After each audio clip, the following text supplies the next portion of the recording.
This is Enderman Slayer, and there's a lot of people that struggle with it. So today, I'll be showing you guys how to use RCM to defeat the highest tier of this boss, which in my opinion is the easiest way to do this. To do this, I'll break this guide up into 3 steps: gear, magical power, and the boss demonstration. So now let's get right into it. Alright, so to start things off, in my inventory here is everything you're gonna need for this boss. I have a weapon here, some other items, and the armor. So to start things off with the armor, we're going to be using 3/4 Aurora and a pair of Wither goggles if that wasn't already obvious. My armor here is at Fiery 10 star, but you can definitely get away with Fiery no star. My setup's just a little bit overkill. The leggings, boots, and helmet should be on Necrotic, and the chestplate should be on Loving. Everything should also have Fumings, and I would really strongly recommend having Perfect Sapphires and everything as well. It's just gonna make the boss so much easier. As far as the ultimate enchantments go, the 3 pieces of Aurora should all have Wisdom 5 on them to get some more mana, and the helmet should have Refrigerate 5 because that's gonna help keep you alive with extra defense when you're spamming your hype. P6 isn't really required on this set because it's not going to make much of a difference, but you should definitely have Mana Vampire 7 on all of it. That's pretty much everything for the armor, but there is one more thing we have to talk about, and that one item is going to be attributes. After the foraging update, attributes apply to your character instead of items, so there are a few of these you're going to want to have maxed out. So out of the 150 attributes in the new system, there are 6 of them in total that give you any sort of intelligence. These don't really give like super big amounts. You can see 10 on this one, 10 on this one, another 6 from this one since it's not maxed out. But these small amounts will stack up, so I would recommend maxing out as many of these as you can. But as you can see here, this one's only on tier 4, this one's only tier 7, this one I haven't even started, so you definitely don't have to have all of them maxed out. However, you will 100% definitely need Vitality maxed out. Vitality is super useful in keeping you alive. If you look at the definition of Vitality, it says that it increases all of your incoming healing, which means whatever health you lose, you'll make back really quickly. And since this boss does a lot of damage, that's going to be really important. And I would also max out Veteran here because it's just going to make your boss spawning time faster. As an added bonus, you can also try to max out anything with strength on it. For example, this one's giving me another 8 here, but I don't really have anything else for strength. It's not that important, but it's good to have. And one last attribute you should also definitely have maxed out is going to be mana regen here. That 10% is going to be super useful, and I don't think XYZ shards are that expensive, so you can just go ahead and max that out pretty cheaply. Probably the most important thing for this entire boss though is going to be the weapon, which we are obviously going to be using the Hyperion. It can't just be any odd hype though, you are going to want some tier 7s.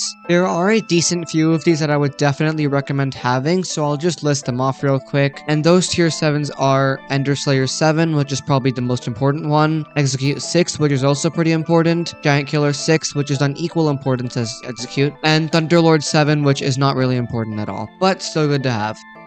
Wait, what? Huh? What? My hype doesn't have it? Wait.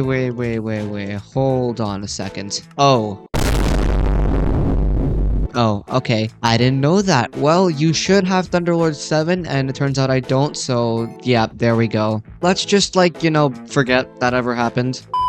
Quick disclaimer though, none of these tier 7s are actually needed. You can technically get by without any of them, but the boss is going to be really hard. That's pretty much it for the tier 7s, but you should also have it on Heroic, have Fumings. I would strongly recommend having Perfects in this thing, but that's pretty much everything for the weapon. Alright, so now let's move on to some other items you're going to need during the boss. This is what my inventory looks like, and it's important that your stuff is in an accessible place because you're going to be hockeying a lot. However, this is just what mine looks like. You don't have to have yours like this. In the second spot, I have my Soul Whip, which is going to be optional, and you'll see why in a bit, but this is just here to get some mana back and for lethality. In the next spot here, I have the Vorpal Katana. This just needs to have ultimate wise 5 on it. Everything else in it is just there. I don't really need to have it. It's not making a difference. That's gonna pair with the Terminator right here, which is going to be a duplex one, so you can get more arrows out of it. We're going to be using these 2 with explosive arrows in order to get through the hits phase super quickly. Now, alternatively, if you want to save some money, you can actually swap the Terminator out for a Reaper Scythe here. This will also do the job, it's just going to be a lot slower. I also have my AOTV here, which I'm just going to use to move around. It's not needed, but I just have it just for quality of life. And next, I have the Wand of Atonement. This is going to be instrumental in keeping us alive during the boss. This is going to pair with the Vitality and keep us alive. Next, I have my Fire Veil Wand. This is mostly going to be used during the spawning phase to save some mana, but we're also going to be using it during the boss to get some extra damage in, and we'll be using this with the Hyperion. And lastly, I have the Power Orb here. The SOS Flare would be the best for this. It is super useful and really good for this boss. However, if you do need to, you can swap it out for the Overflux. It is a bit cheaper, but it's definitely not as good. I mean, you can check the stats here. This just has so much less mana and the stats are better too. So I would really recommend having the SOS Flare. Now this comes back to the point of the Soul Whip here. If you're going to use the Overflux, you are 100% going to need the Soul Whip. However, if you're using the SOS Flare, it is optional. I also like to keep a Wither Cloak sword in my inventory just for backup purposes, as well as a Florid Zombie sword. And you should also have Twilight Arrow Poison for the hits phase, as that's going to be super useful for getting some extra damage in. As for the equipment, it's a pretty standard set here. For the necklace, you're going to want a Rift necklace. For the cloak, you're going to want David's cloak. These two items are just the best pieces for their respective slots in the game. And then obviously an Implosion belt, that just makes your RCM damage really good. And for the gauntlet, you can really put whatever you want. I just put a Vanquish Glowstone gauntlet in here. As far as the pet goes, ideally you want to be using a level 100 legendary, not tier boosted Ender Dragon pet with a Shellman on it. This is the best pet in the game for anything in the end. However, if you do want to save some money, you can also do it with the sheep pet. And I'll show you guys in the boss demonstration with both pets. There is one last thing we need to talk about, and that is going to be magical power. It should be pretty obvious that you're going to be on sighted power with all of your tunings on intelligence, but it is also important to make sure your talismans are also enriched with intelligence. And I would say to do this comfortably, you're going to need at least 1000 magical power. If you have something like me around 1200, it's going to be pretty easy to do the boss, but the bare minimum would be 1000 magical power. So when you're spawning the boss, it's pretty much the same. However, when you get to higher health mobs like an extremist, you want to use your fire will to do most of the damage, and just tap with your hype a couple of times to finish it off. When you get to a mini boss, it's the same thing. Use your fire veil, you can tap it a few times with your hype and you'll get through. But try not to use your hype too much and waste too much mana before the boss spawns. I promise you it does not take as long as it seems. So I got this mini here, I'll kill that and we'll hop into a boss. Alright, so this boss does move fast, so I'm gonna slow it down in voiceover to show you what's happening. So as soon as the boss spawns, I throw down my SOS Flare, activate my Vorpal, and start shooting it with my Terminator to get through the hits phase. Yup,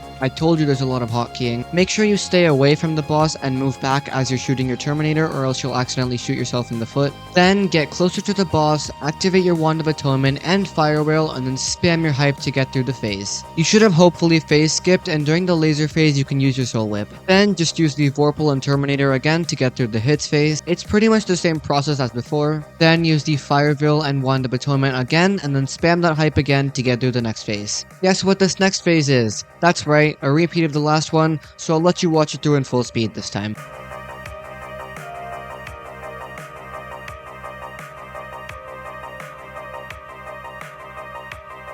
And for the sheep users, here's a demo for that. It's going to be in full speed because it's the same process as the last boss.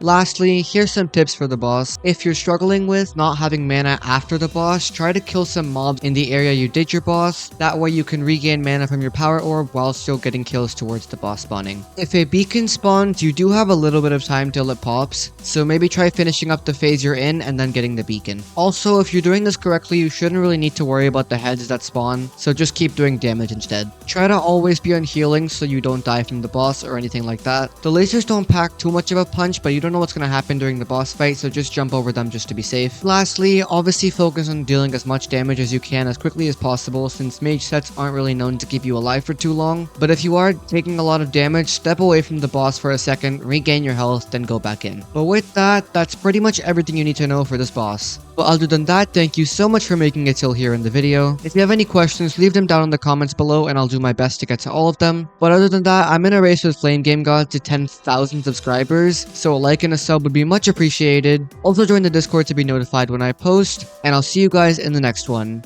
Bye bye!